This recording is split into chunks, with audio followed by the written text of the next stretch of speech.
Salut à tous, aujourd'hui on va faire un petit unboxing d'un 4x4 short course, donc qui est le One Key 727, et donc qui est un short course 4x4 qui est quasiment un clone du Traxxas 4x4.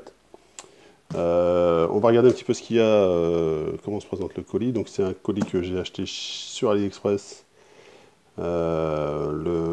Donc j'ai acheté un kit seul, donc sans électronique, autour de 130 € à peu près.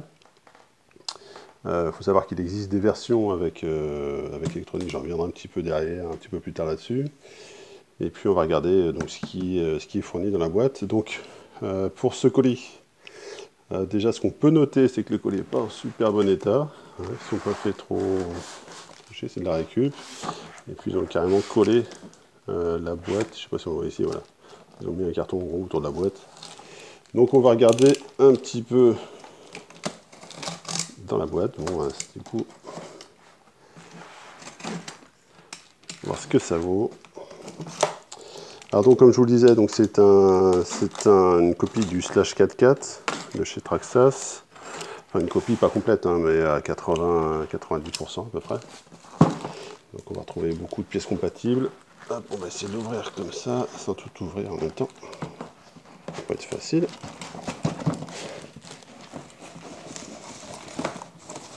Voilà. Donc on le voit. On va essayer de zoomer par là-bas. Voilà, on va le voir ici. Donc One Key. Alors, je sais pas comment on dit One Key, ou je sais pas comment on dit avec l'accent. Donc 4x4, Ready to Run. Donc ce ne sera pas une version Ready to Run moi que j'ai acheté. Donc je suppose qu'il démonte l'électronique quand il l'envoie. Au niveau de la boîte, on voit qu'il y a du scotch dessus. Donc ça a dû être à mon avis démonté. Puisque vous voyez là, sur les images, il propose une électronique brushless dans la version Ready to Run. Il y a une version brushed aussi qui existe. Moi j'ai pris sans kit puisque le brushless, même la version charbon ou la version brushless me pied pas beaucoup. Donc on va regarder maintenant. On va aller sans plus tarder ouvrir la boîte, regarder ce qu'il y a dedans. Oh, tout est ouvert. Hop. Je vous fais ça un petit peu à l'arrache. Voilà. Donc, voilà la bête. Alors apparemment c'est encore emballé dans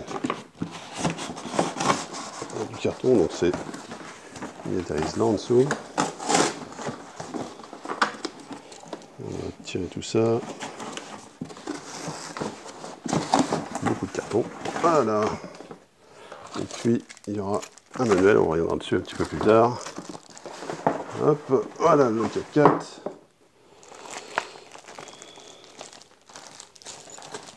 On va l'ouvrir. Le dessous classique, hein, c'est des petits colis en plastique. On va essayer d'ouvrir ça sans se couper. Voilà.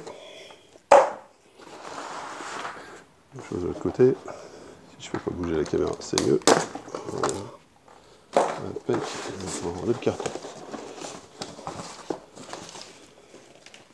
Donc, voilà. Voilà la bête. Donc c'est une version. Ouais, il y a un petit peu de petits trucs à revoir quand même. Je vais juste vous montrer ce qu'il y a vite fait avec le manuel. Donc le manuel hein, en anglais apparemment et en chinois avec quelques outils. Hein, donc 4 clés Allen, quelques vis et une petite clé pour régler tout ça. Donc là, c'est le minimum, on va vite fait regarder comment ça se présente dedans, si c'est écrit en anglais, si tout est en... Voilà. Bon, c'est anglais et chinois. Bon, c'est des trucs de base, hein. Ils disent comment rouler, comment ça s'allume, comment on met les batteries, comment on va en avant, en arrière. Voilà, ce qui va nous intéresser, nous, c'est plus ça, tout ce qui est vue éclatée. Donc on va pouvoir avoir la référence des pièces, s'il y a besoin. Et puis on va retrouver les diffs, le montage. Donc c'est pas mal, il y a tout le train avant ici, tout le train arrière derrière, le châssis, montage électronique, la carreau, les pneus. Ça c'est pas mal, et puis les références des pièces. Il faut savoir que toutes les pièces sont trouvables, hein, quasiment identiques, elles sont toutes compatibles avec le Slash 4x4, donc même pour ceux qui ont du Traxxas, hein, c'est relativement bon marché, donc ça peut être intéressant si vous avez des pièces de rechange à trouver, ça peut être une occasion. Donc avec les numéros de pièces, normalement on arrive à les retrouver sur le net facilement, donc ça c'est pas mal. Allez, on va regarder un petit peu maintenant ce qu'il y a sur la carrosserie. Donc la carrosserie en elle-même, alors je leur avais demandé une version bleue, une version noire, je cherche une version rouge, donc apparemment ils font pas de distinguo. Déjà on voit que les autocollants ils collent pas, ou ils se décollent. Donc alors c'est des carrosseries, hein, c'est pareil, hein, c'est pas du Lexan, c'est des carrosseries en polycarbonate, hein, qui ont une durée de vie quand même assez limitée. Donc bon, on va dire que c'est du consommable. Hein. Sur l'intérieur on le voit, c'est du polycarbonate, il n'y a rien de spécial. Donc c'est bien pour s'entraîner au début, il faudra peut-être investir un peu plus tard dans une carrosserie. Moi j'avais acheté ce 4x4 là pour mon fils pour en faire un petit Monster Truck, un truc comme ça. Donc on va sûrement mettre une petite carreau de Monster Truck dessus, puis des grosses roues, ça sera sympa. Allez, on va regarder un petit peu le châssis en lui-même. Donc voilà, là on voit vraiment ce qu'il y a dans le... Je vais essayer de mettre la caméra un petit peu plus au milieu. Voilà, si vous voyez nous, c'est pas très grave. Voilà, donc si on va retrouver vraiment la baignoire du Slash. Hein. Donc c'est la même orientation, on va retrouver les mêmes... comment ça s'appelle? Les mêmes... alors j'arrive plus à trouver, biellette à pain inversé, voilà.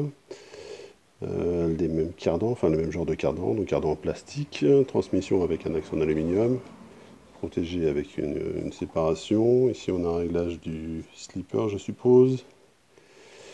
Et puis on va retrouver la transmission ici. Donc la transmission, pareil, d'après ce que j'ai vu, donc c'est du module 0.8 ou 32 dp, c'est quasiment la même chose. Compartiment à batterie, donc là il n'y a pas de souci. Puis on mettra l'électronique ici. Le cerveau va se mettre ici. Donc là c'est vraiment une copie quasiment identique du Slash. Là-dessus il n'y a pas de difficulté. Les amortos, je pensais au début que c'était des amortos un peu pourris, puis au feeling ça n'a pas l'air si mal que ça. Ça n'a pas l'air si mal que ça. Les ressorts sont un petit peu mous, mais ouais, ils sont pleins, il n'y a pas de problème, ils sont bien remplis. Il n'y a pas de fuite d'air, d'huile apparemment. Donc un bon test à faire. Donc je pensais les refaire souvent comme on fait souvent sur les kits, mais là ça a l'air pas mal. La voiture a l'air très bien. Donc on va tester ça bien sûr avec l'électronique et la batterie. On a quelques options aluminium, donc comme je vous l'ai dit, le cardan central, le plaque moteur. On a ici, hop, on voit ici les supports pour les axes des triangles avant et arrière. Et puis en dessous, on va retrouver la baignoire classique du Slash 4x4. Donc la grosse différence, en gros, c'est que c'est pas marqué Traxxas dessus, quoi. C'est tout. Le reste c'est quasiment la même chose. C'est vraiment la même chose. Donc pareil, pignonnerie métal. Enfin, c'est vraiment pour le prix. Je vous l'ai dit, 130 € livré. Quand on voit le prix d'un Slash, par exemple, à côté, bon, il n'y a pas photo, c'est évident. Alors effectivement, bon, ça ne sera pas forcément toujours la même qualité. Il faudra peut-être revoir quelques pièces à monter ou à changer, hein. Ça de toute façon on en est conscient, mais bon, après regarder les retours que j'ai vus sur le net, c'est que les plastiques sont relativement souples, on le voit ici, et sur les supports d'amortisseurs, c'est quand même de la bonne qualité, hein. Je m'attendais à quelque chose de plus cheap, plus plastique, et ça a l'air pas mal. Donc on va essayer ça, on va rouler ça pendant un petit peu, pendant quelques temps, puis je vous dirai un petit peu plus tard ce que ça peut donner avec un petit peu d'usage, un petit peu de test. Je vous ferai une petite vidéo de l'électronique aussi, que j'ai mis dedans. C'est pareil, on va mettre du pas trop cher, hein, donc c'est pour un petit garçon qui va avoir 8 ans, donc il n'y a pas besoin de mettre très très cher, et puis il ne faut pas que ça aille trop vite non plus. Donc je pense que tout ce qui est transmission, ce ne sera pas non plus utilisé à son maximum. Hein, j'ai pris un petit moteur à 3000 kV ou 3500 kV. En brushless, donc on va tester ça avec. toujours en 2S. Hein. Et puis je vous ferai un petit retour après roulage. Voilà, on va s'arrêter là pour cette vidéo, puis on se dit à la prochaine fois. Salut!